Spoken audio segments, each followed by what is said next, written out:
Welcome back, everybody, to another deep dive. This time we're going to be looking at large language models, LLMs. LLMs. Yeah, those AI systems that you hear about everywhere these days. Yeah. And to guide us through this deep dive, we have a fantastic recent article from Towards Data Science. Oh, yeah. It explains LLMs in a really clear and engaging way. It even compares itself to that really long YouTube video on LLMs. Yeah, that's a long one. It is. It's like 3.5 hours long or something. Yeah, but no worries. We're going to distill all the good stuff from that video in this article right here for you without the overload. Awesome. So LLMs, they can write poems, Yeah. they can translate languages, they can even code. They can even code. How is that even possible? So at their core, LLMs are based on predicting the next word in a sequence. But to get there, there are two key phases, Okay. pre-training and post-training. Pre-training and post-training. Yes. Could you elaborate on those a little bit? Absolutely. So pre-training is all about building a foundational understanding of language.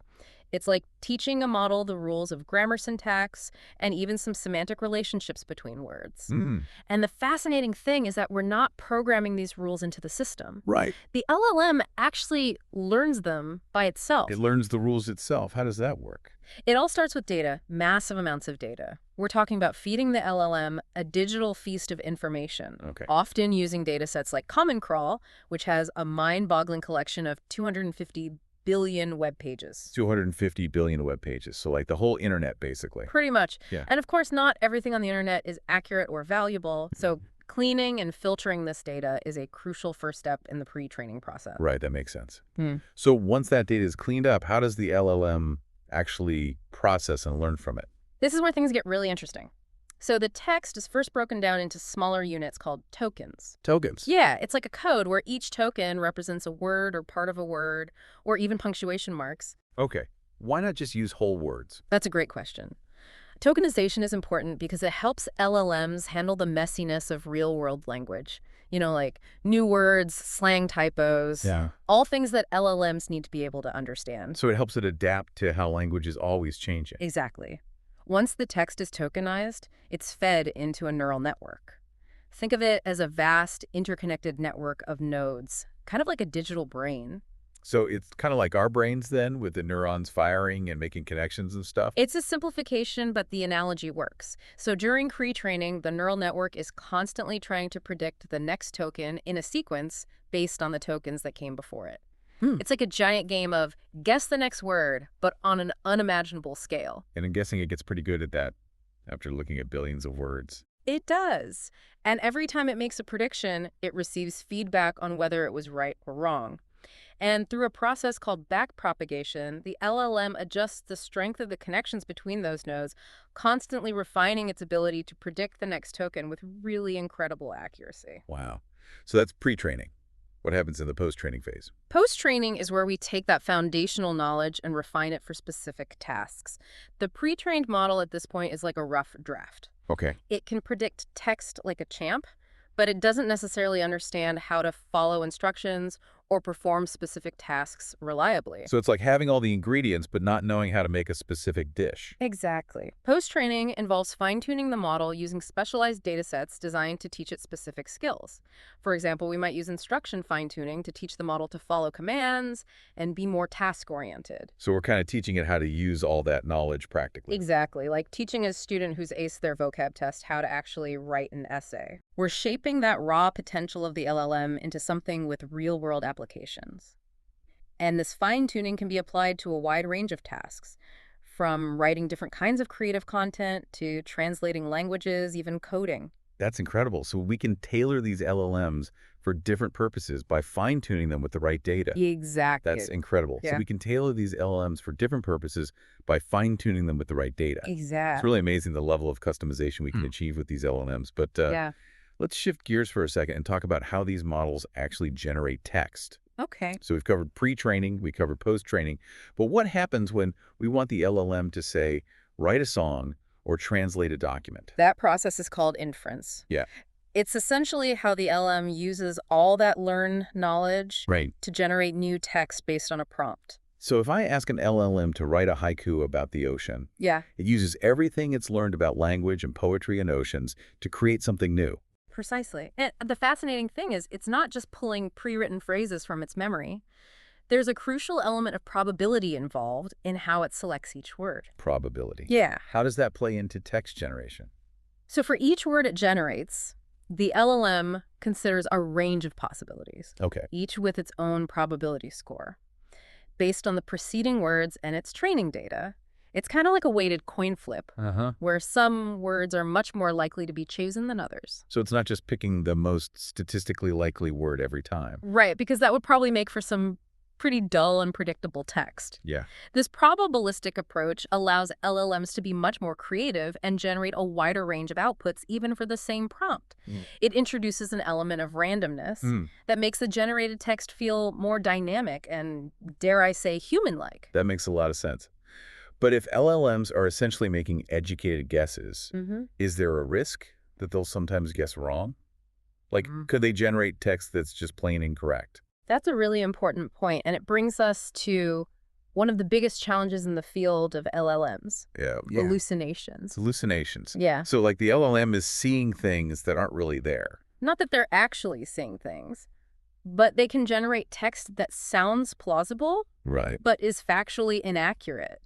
You have to remember, LLMs don't truly know things the way humans do. Okay. They're incredibly good at predicting patterns in language, but they don't have a deep understanding of the real world or the meaning behind those patterns. So like they could write a convincing biography of a fictional character, That's a great example. pulling details from different sources, but ultimately creating a story that's totally made up. Exactly. And while these hallucinations can sometimes be amusing, they can also be a serious problem, especially if we're relying on LLMs for tasks where accuracy is critical. Right. So how do we address this issue of hallucinations? Can we teach LLMs to be more truthful? There's a lot of ongoing research focused on improving the factual accuracy of LLMs. One approach is to train them to recognize the limits of their knowledge Okay. and to say, I don't know. Right. When they're uncertain about an answer, it's kind of like teaching a child to admit when they don't know something instead of just making something up. That seems like a sensible approach. Are there other strategies for reducing hallucinations? Another promising avenue is integrating LLMs with external search tools. Okay. This allows them to access real-time information from the web, which can supplement their internal knowledge base and make them less likely to hallucinate. Right. So it's kind of like giving the LLM a research assistant Exactly. that can double-check its claims. Yeah. That's a pretty clever solution. Yeah.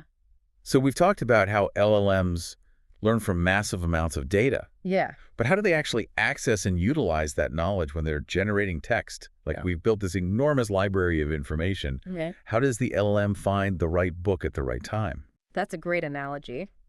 And it brings us to the concept of an LLM's memory, which can be thought of as having two distinct types: Okay. vague recollections and working memory. Vague recollections. Yes, these represent the vast knowledge stored in the model's parameters from pre-training. Right. It's all there, but not easily accessible or searchable. It's more like those distant memories we have. Yeah.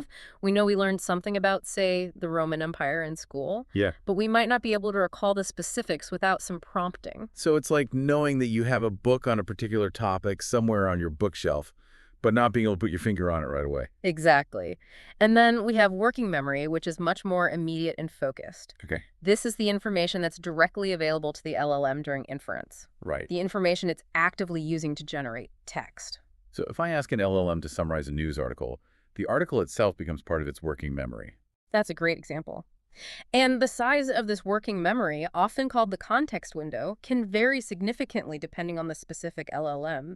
Some models can hold thousands of words in their working memory, Wow. enabling them to process and understand complex pieces of text. It makes me wonder about the limits of these systems. Mm-hmm. With all this knowledge and the ability to generate human-like text, Yeah. do LLMs ever develop any kind of self-awareness? Hmm. Do they know that they're an AI? That's a question that sparks a lot of debate and philosophical discussion. Right. It's important to remember that while LLMs are incredibly complex, Yeah. they're still machines. Sure. Their responses to questions about their identity are based purely on patterns they've learned from their training data, not on any genuine self-awareness. So when an LLM says something like, I am a large language model, it's not because it has a conscious understanding of its own existence. Exactly. It's simply reflecting the patterns it's encountered countless times in the text it was trained on. We can, however, use techniques like system prompts, to give the LLM a consistent persona and set boundaries for how it should describe itself. It's a way of shaping its identity for specific applications. That's a fascinating insight. It sounds like we're still in the early stages of understanding the full potential of LLMs. Absolutely. The field is evolving incredibly rapidly, and we're constantly learning more about what these systems are capable of. Yeah, it really is incredible to think how far this technology has come in such a short time. And we're really only just scratching the surface of what's possible. The research and development in this field are moving so fast. Well, listeners, we've covered a lot of ground in this deep dive.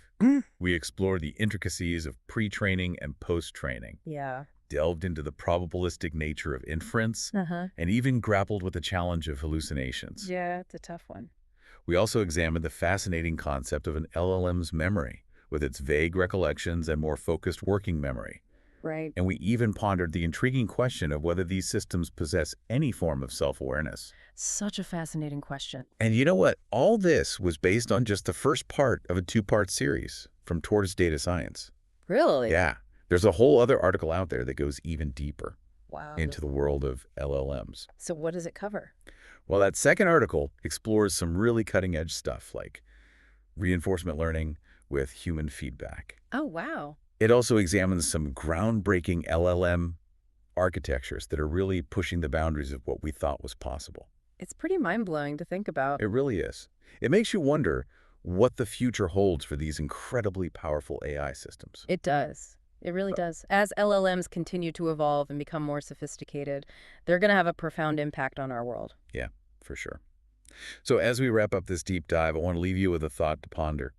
If LLMs can already do so much, write different kinds of creative content, translate languages, even generate computer code, It's amazing. what will they be capable of in 5, 10, or 20 years? What new possibilities will emerge? It's an exciting time to be following this field, that's for sure.